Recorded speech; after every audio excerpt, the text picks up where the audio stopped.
स्वागत है सभी प्यारे प्यारे बच्चों का। हम पढ़ रहे थे क्लास 10th का चैप्टर 3 जिसका नाम है मेटल्स एंड नॉन मेटल्स, जिसमें हमने सबसे पहले पढ़ी physical properties of metals and non metals. फिर हमने देखी केमिकल प्रॉपर्टीज ऑफ मेटल्स। उसके बाद हमने देखा आयनिक कंपाउंड्स किस तरीके से फॉर्म होते हैं जब एक मेटल और एक नॉन मेटल आपस में कंबाइन हो जाते हैं, उनकी प्रॉपर्टीज देखी। फिर हमने देखा कि किस तरीके से हम इन मेटल्स को क्या कर सकते हैं, एक्सट्रैक्ट कर सकते हैं। और एक्सट्रैक्ट करने के बाद क्या होता है, इन मेटल्स को हम यूज करते हैं। जैसे कि सिल्वर को आपने क्या बना दिया, ज्वेलरी में यूज ले लिया है ना। और कॉपर का आपने कोई यूटेंसिल्स वगैरह बना लिए, बर्तन बना लिए। या फिर आयरन को आपने कोई गेट वगैरह घर में लगा लिया। तो जब इन मेटल्स का आप क्या करते हो, यूज करते हो, तो क्या होता है, वो कोरोड हो जाते हैं। कोरोड होने का मतलब क्या है, उनका कई बार ऐसा होता है कि वो मॉइस्ट एयर के कांटेक्ट में आ गए हैं। और मॉइस्ट एयर में कांटेक्ट में आने की वजह से वो किसी एक ऐसे एलिमेंट या कंपाउंड के साथ क्या कर लेते हैं, रिएक्ट कर लेते हैं। केमिकल रिएक्शन हो जाती है वहां पे, जिस वजह से इनकी केमिकल या फिजिकल प्रॉपर्टीज क्या हो जाती है, चेंज हो जाती है। इस केमिकल या फिजिकल प्रॉपर्टीज के चेंज होने को किसी मेटल की, जब वो रिएक्ट कर लेता है किसी के साथ, किसी कोरोसिव सब्सटेंस के साथ, उस प्रोसेस को हम क्या कह देते हैं, कोरोजन कह देते हैं, जो हम ऑलरेडी पढ़ चुके हैं चैप्टर 1 में क्लास 10th के, जिसमें हमने देखा था केमिकल रिएक्शंस एंड इक्वेशंस में कि कोरोजन क्या होता है ना। बस उसी टॉपिक को आगे अभी आगे हमें क्या करना है, आज कंटिन्यू करना है। तो आज का हमारा टॉपिक क्या है, कोरोजन। तो कोरोजन जैसे कि भी हमने डिस्कस किया, क्या होता है कि जब एक मेटल किसी एक्सपोजर में आता है मॉइस्ट एयर के, और उसके अंदर प्रेजेंट किसी ऐसे सब्सटेंस के साथ, किसी एलिमेंट या कंपाउंड के साथ क्या कर लेता है, वो मेटल रिएक्ट कर लेता है, जिससे उसकी केमिकल और फिजिकल प्रॉपर्टीज में क्या आ जाता है, चेंज आ जाता है, जिससे हम कह देते हैं कि मेटल क्या हो गया, कोरोड हो गया है। और इस प्रोसेस को हम कह देते हैं क्या, कोरोजन। क्लियर है ये चीज। अब इसके बाद हमें देखना है कि जो हमारे कुछ मेटल्स हैं वो कोरोड होने के बाद क्या सब्सटेंस फॉर्म कर लेते हैं, उन पर क्या लेयर बन जाती है, जिसमें सबसे पहला है हमारा सिल्वर। जो हमारा सिल्वर है, यानी कि हमारी चांदी जो हम घरों में पहनते हैं, चांदी की घरों में मम्मियां पायल पहनती है, या हम कड़े वगैरह पहन लेते हैं, चैन पहन लेते हैं ना सिल्वर की। तो ये जो हम सिल्वर की चैन वगैरह पहनते हैं, आपने देखा होगा, नोटिस किया होगा कई बार, ये क्या पड़ जाती है, ब्लैक कलर की पड़ जाती है। वो क्यों हो रहा है हमारा, ऐसा तो नहीं कि सिल्वर जो है वो खराब है, हमारा चांदी खराब है, ऐसा तो नहीं है। तो अगर हमारी चांदी काली पड़ रही है, इसका मतलब है वो मॉइस्ट एयर के कांटेक्ट में आई है, नमी के कांटेक्ट में आई है। किसके कांटेक्ट में आई है, नमी के। और जब वो चांदी हमारी नमी के कांटेक्ट में आ गई, उसके बाद क्या होता है, उस नमी के अंदर प्रेजेंट क्या होता है, सल्फर। क्योंकि हमारे आसपास हम सभी को पता, पॉल्यूशन है बहुत ज्यादा, है ना। सल्फर डाइऑक्साइड, नाइट्रोजन डाइऑक्साइड वगैरह इतनी पॉल्यूटेड गैसेस हमारे आसपास है, हमारे एसी में से, फ्रिज में से, है ना, या फिर कार्स वगैरह व्हीकल्स में से इतना पोल्यूशन है हमारा, खासकर दिल्ली में। तो ये जो पॉल्यूटेड सब्सटेंसेस है, ये कौन है हमारे लिए, मतलब वो भी कोई ना कोई एलिमेंट ही है जो हमें हार्म कर रहे हैं। तो जैसे हमारे एनवायरमेंट में सल्फर जब कई बार आ जाता है हमारे एयर में, तो क्या होता है, उस सल्फर के साथ रिएक्ट कर लेती है सिल्वर, जिस वजह से सिल्वर के ऊपर एक लेयर बन जाती है सिल्वर सल्फाइड की। ठीक है, जिससे क्या होता है, तो सिल्वर की क्या हो गई है, chemical properties, physical properties change हो गई है ना। उसके ऊपर जो लेयर बनी उसकी, उस लेयर की, और वो जो लेयर है उसका नाम क्या पड़ा, सिल्वर सल्फाइड। तो वो जो सिल्वर सल्फाइड हमारा बना, वो कब बना, जब सिल्वर हमारा सल्फर के साथ क्या कर गया, रिएक्ट कर गया, और उसके सिल्वर के ऊपर क्या हो गई है, कोटिंग हो गई है। कोटिंग यानी कि एक लेयर बन गई है, किसकी, सिल्वर सल्फाइड की, ब्लैक कलर की कोटिंग जिसे हम कह देते हैं। वो ब्लैक क्यों पड़ गई, कारण क्लियर है। अब आगे देखो, तो ये तो रही हमारी सिल्वर का कोरोजन। तो सिल्वर के कोरोजन में हमें 3 बातें याद रखनी, क्या कि सिल्वर जो है कोरोजन होने के बाद किस कलर का हो जाता है, ब्लैक कलर का हो जाता है। वो रिएक्ट किससे करता है, सल्फर से। और रिएक्ट करने के बाद जो सिल्वर है हमारा, उसके ऊपर जो लेयर बन जाती है, वो किसकी बन जाती है, सिल्वर सल्फाइड की लेयर बन जाती है। ठीक है, Ag2S इसका केमिकल फॉर्मूला होता है। उसके बाद अगला हमारा मेटल है कॉपर। जो हमारा कॉपर होता है ना, हम सभी को पता है, कार्बन डाइऑक्साइड हम रिलीज कर रहे हैं, तो कार्बन डाइऑक्साइड एयर में हमारी प्रेजेंट है ना।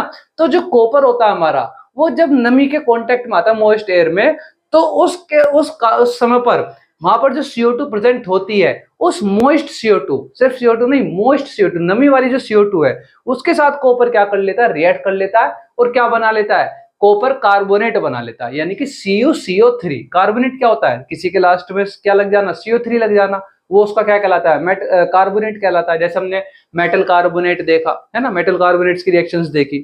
तो ये कह रहा मेटल कार्बोनेट बन गया, यानी कि कॉपर कार्बोनेट बन गया। कब, जब कॉपर मोइस्ट CO2 के साथ क्या कर गया, रिएक्ट कर गया। और इसके ऊपर कोटिंग किस कलर की चढ़ी, ग्रीन कलर की। तो इसमें हमें तीन बातें क्या याद रखनी है कि जब हमारा कॉपर जो है कोरोड होता है तो उस पर कोटिंग किस कलर की चढ़ती है, ग्रीन कलर की। वो रिएक्ट किसके साथ कर सकता है, करता है मोइस्ट CO2 के साथ। और कंपाउंड क्या बनता है, लेयर किस चीज की बनती है, जो कोटिंग बनती है लेयर वो किस चीज की बनती है, CuCO3 यानी कि कॉपर कार्बोनेट। उसके बाद हमारा अगला मेटल है आयरन। जो हमारा आयरन है वो किसके साथ रिएक्ट कर रहा है, वो सिंपली हमारी मोइस्ट एयर के साथ, यानी कि वाटर और ऑक्सीजन जब मिक्स हो जाए, यानी O2 के साथ जब वाटर मिक्स हो जाए वहां पर ऑक्सीजन भी प्रेजेंट हो और वाटर भी प्रेजेंट हो, जहां पर हमारे आयरन के गेट वगैरह या कुछ भी आयरन के हमने यूज में लिया हुआ आयरन को, तो उस जगह पर अगर नमी हो जाए, उस नमी में आयरन क्या करता है, कोरोड हो जाता है। कैसे, वो उसके साथ नमी के साथ कांटेक्ट करके क्या बना लेता है, आयरन ऑक्साइड वगैरह सब्सटेंसेस फॉर्म कर लेता है, जिसकी उसके ऊपर क्या जम जाती है, लेयर जम जाती है। आपने देखा होगा कि जब आयरन नया आता है तो मोस्टली हमारी जो उसकी आयरन की रोड वगैरह होती है सिल्वर कलर की रहती है जब नहीं आती है, लेकिन वो धीरे धीरे उसके बाद किस कलर की बन जाती है, ब्राउन कलर की। तो उसके ऊपर क्या बन जाती है, ब्राउन कलर की एक लेयर जमा हो जाती है आयरन के ऊपर, जिसको हम कहते हैं कि आयरन क्या हो गया, कोरोड हो गया, आयरन का कोरोजन हो गया है। ठीक है, कोरोजन प्रोसेस हो गया। तो आयरन क्या हुआ, जब मॉइस्ट एयर के कांटेक्ट में आया जहां पर नमी है, यानी कि ऑक्सीजन भी है वाटर भी है, तो वहां पर क्या होता है, उस पर ब्राउन कलर की कोटिंग चढ़ जाती है, जिसको हम क्या कह लेते हैं, रस्ट कह लेते हैं। ठीक है, तो इसमें क्या तीन बातें याद रखनी है कि आयरन जब कोरोड होता है तो उस पर ब्राउन कलर की कोटिंग चढ़ती है, रिएक्ट किसके साथ करता है, मॉइस्ट एयर के साथ, और जो सब्सटेंस फॉर्म होता है उसे क्या कहते हैं, रस्ट कहते हैं।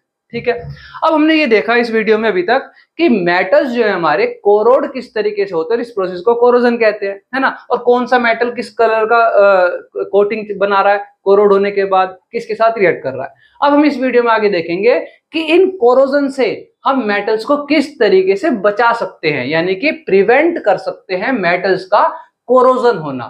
मेटल्स को कोरोड होने से हम किस तरीके से प्रिवेंट कर सकते हैं, बचा सकते हैं।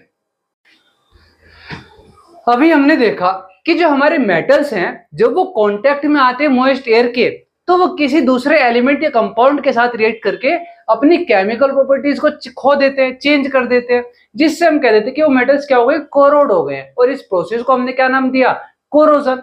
इस कोरोजन प्रोसेस से बचाने के लिए मेटल्स को हम डिफरेंट डिफरेंट मेथड्स का यूज कर सकते हैं।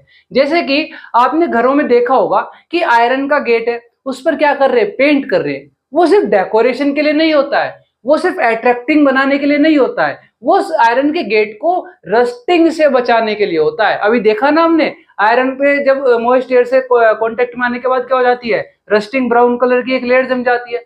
उससे बचाने के लिए हम उस पर क्या करते हैं, पेंट वगैरह ग्रीसिंग वगैरह कर देते हैं। तो ये तो हमारे बेसिक मेथड्स हैं कोरोजन से बचाने के लिए। जैसे कि हमारी ऑयलिंग हो गई, मशीन्स में ऑयलिंग करते हैं ना, ऑयल वगैरह डाल देते हैं, ग्रीसिंग हो गई, ग्रीस का यूज करते हैं। उसके अलावा पेंटिंग वगैरह हो गई, है ना, पेंट कर दिया हमारे किसी भी सामान पर, दीवारों वगैरह पर, तो हम क्या करते हैं, या मेटल्स पर हम पेंट कर दिया तो उसे बचा लिया हमने मशीन को। तो ये क्या मेथड्स हुए, ये बेसिक मेथड्स हुए जिससे हम कोरोजन से अपने मेटल्स को बचा सकते हैं। इसके अलावा कुछ केमिकल मेथड्स भी होते हैं जिनका हम यूज कर सकते हैं मेटल्स को कोरोजन से बचाने के लिए। जैसे कि हमारा पहला प्रोसेस है गैल्वेनाइजिंग।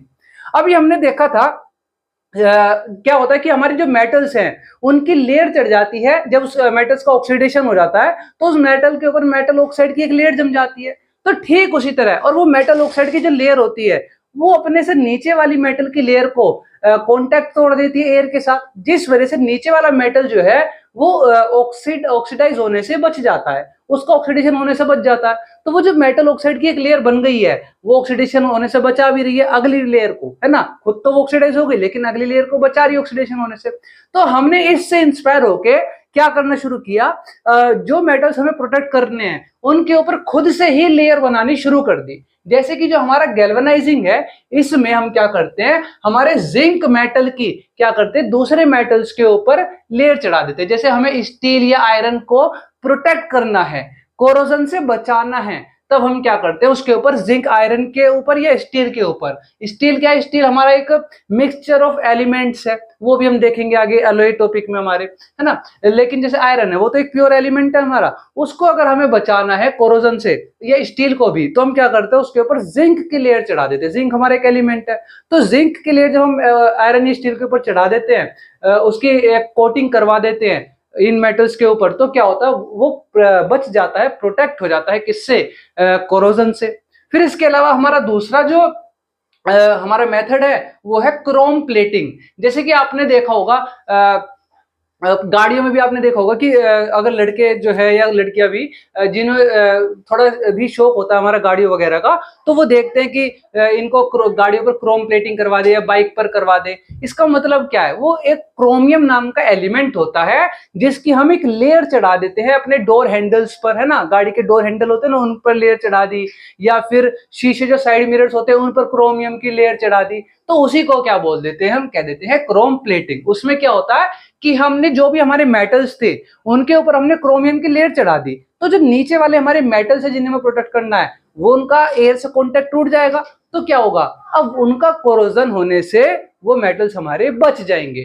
तो हमारा क्रोम प्लेटिंग में क्या हुआ कि क्रोमियम नाम के एक एलिमेंट की हमने क्या कर दी, लेयर बना दी, यानी कि कोटिंग चढ़ा दी किसी दूसरे मेटल के ऊपर उसे प्रोटेक्ट करने के लिए कोरोजन से।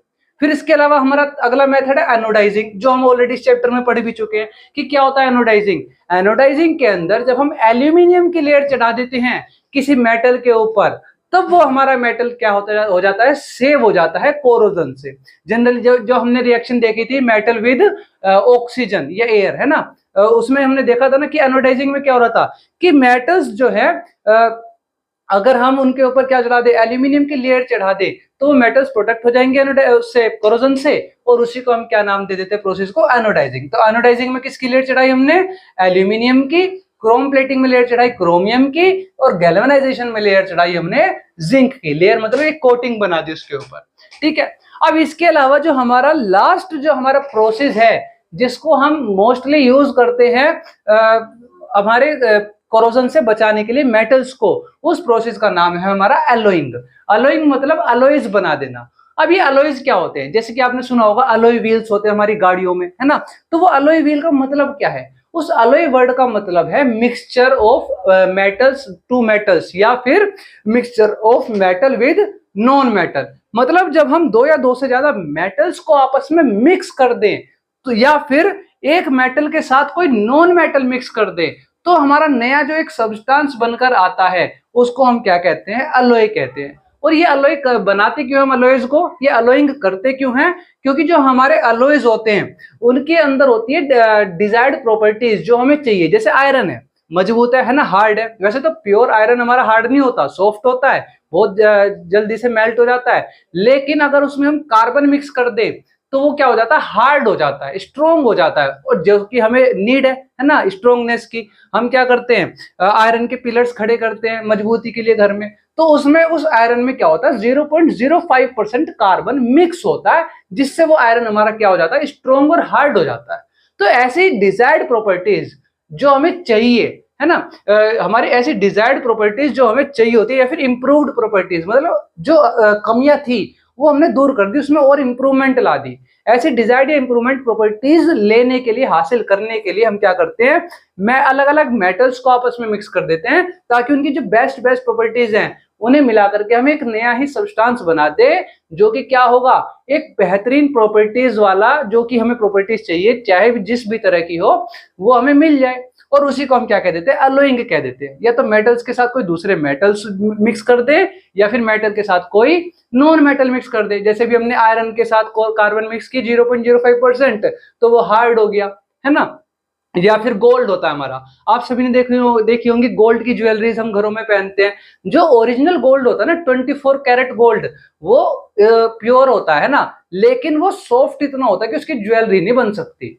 अगर ज्वेलरी हमारी बनी हुई है गोल्ड की, तो उसका मतलब क्या है, आपने सुना होगा 22 कैरेट गोल्ड, या 20 कैरेट गोल्ड, या 18 कैरेट गोल्ड। इसका मतलब क्या है कि जो 24 पार्ट है ना, उस 24 पार्ट में से 22 कैरेट गोल्ड का मतलब 22 पार्ट गोल्ड के हैं, और 2 पार्ट हमने उसमें मिक्स किया हुआ है कोई दूसरा ही मेटल, सिल्वर वगैरह, है ना। तो इस तरीके से हम सिल्वर या कॉपर मिक्स कर दिया गोल्ड में, जिससे क्या हुआ, गोल्ड क्या हो गया, हमारा हार्ड हो गया। अदरवाइज गोल्ड कैसा मेटल है, बहुत सॉफ्ट मेटल है। तो इस तरीके से हम क्या करते हैं, मेटल्स की प्रॉपर्टीज में इंप्रूवमेंट लाते हैं, ताकि जिस तरह की प्रॉपर्टीज हमें चाहिए वैसी प्रॉपर्टीज हमें मिल जाए। गोल्ड हमें थोड़ा हल्का सा हार्ड चाहिए था, जिससे कि हम उसके क्या बना सके, ज्वेलरीज बना सके और अपनी बॉडी पर पहन सके, है ना। अगर बिल्कुल सॉफ्ट गोल्ड होता तो वो क्या हमारी बॉडी पर हम उसे पहन पाते, नहीं पहन पाते, क्योंकि उसकी वो शेप जो हम देना चाहते हैं वो आ ही नहीं पाती। तो उसे थोड़ा सा हार्डनेस देने के लिए हम उसमें थोड़ा सा जैसे 24 कैरेट गोल्ड मतलब 24 पार्ट गोल्ड के, उसमें से 22 पार्ट तो लिए हमने गोल्ड के, 22 कैरेट गोल्ड, और उसमें 2 पार्ट मिला दिया सिल्वर या कॉपर, है ना। इस तरीके से हमारा उसमें जो है हार्डनेस आ जाती है, जिससे हमारा डिजायर्ड एलिमेंट बनके डिजायर्ड सब्सटेंस बनके हमारा क्या हो जाता है, तैयार हो जाता है, जिसको हम क्या कहते थे, अलॉइंग। अब अलॉयज के हम कुछ एग्जांपल देखेंगे हमारी अगली स्लाइड में। अब ये है हमारे कुछ एग्जांपल्स ऑफ अलॉयज, मतलब एक मेटल का किसी दूसरे मेटल के साथ मिक्सचर, या फिर एक मेटल का किसी दूसरे नॉन मेटल के साथ मिक्सचर। मतलब एक तो मेटल होना ही होना चाहिए और उसके साथ मेटल या नॉन मेटल मिला दूं और होमोजेनियस मिक्सचर बना दूं, तो उसे हम क्या कहते हैं, अलॉयज कहते हैं। फॉर डिजायर्ड प्रॉपर्टीज, है ना, जो भी हमें प्रॉपर्टीज चाहिए इंप्रूव करके।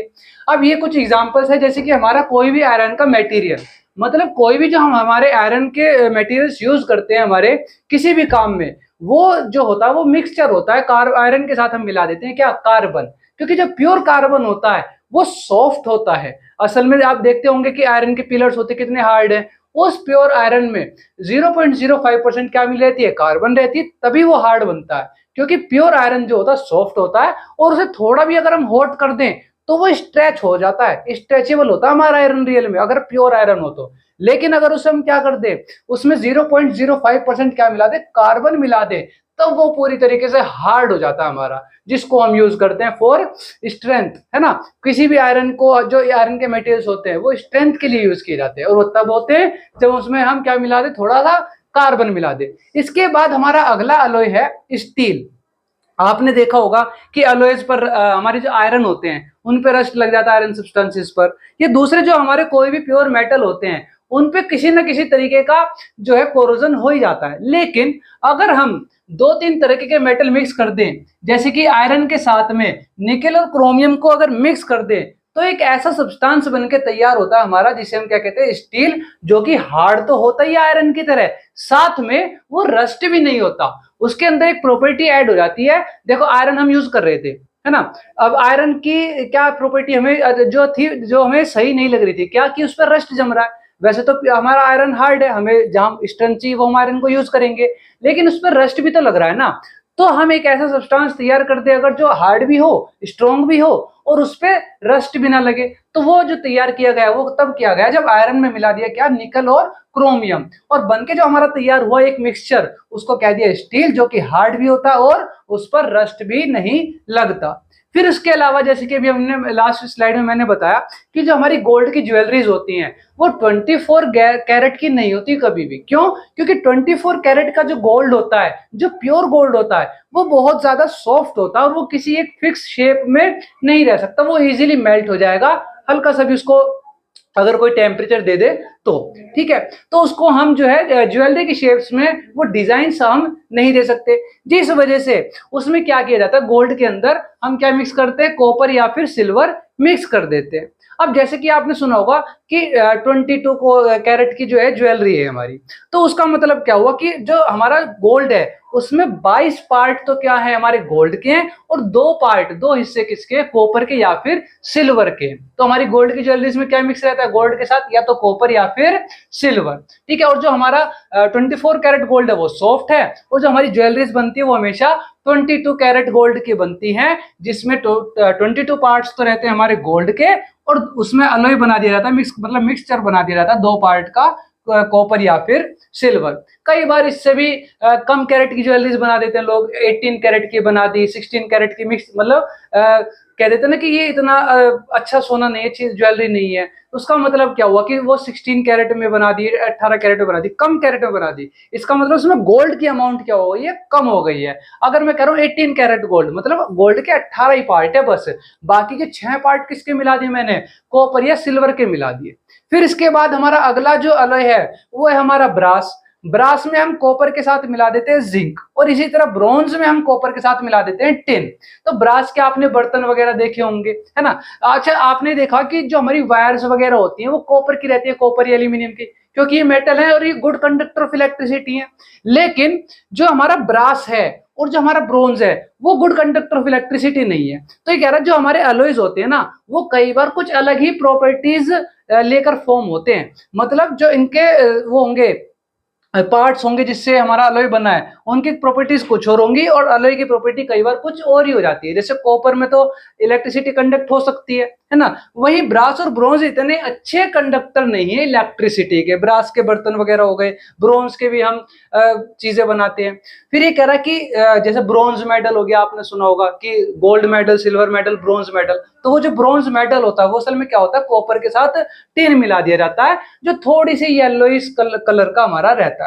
उसके अलावा हमारा अगला अलॉय है सोल्डर, जिसमें हम लेड के साथ मिक्स कर देते हैं टिन।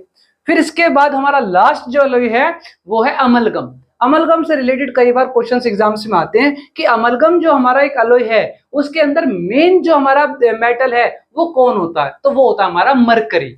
अमलगम हमारा एक ऐसा अलॉय है जिसके अंदर एक मेटल हमेशा क्या रहेगा, मरकरी रहेगा, बाकी दूसरा कुछ भी हो सकता है। मतलब मरकरी के साथ मैं कोई भी दूसरा अगर मेटल मिला दूं तो उस मिक्सचर को हम क्या बोलेंगे, अमलगम बोलेंगे। तो ये थे हमारे कुछ एग्जांपल्स ऑफ अलॉयज, और इस अलॉयज के साथ हमारा टॉपिक होता है खत्म, और टॉपिक के साथ साथ हमारा चैप्टर भी होता है खत्म।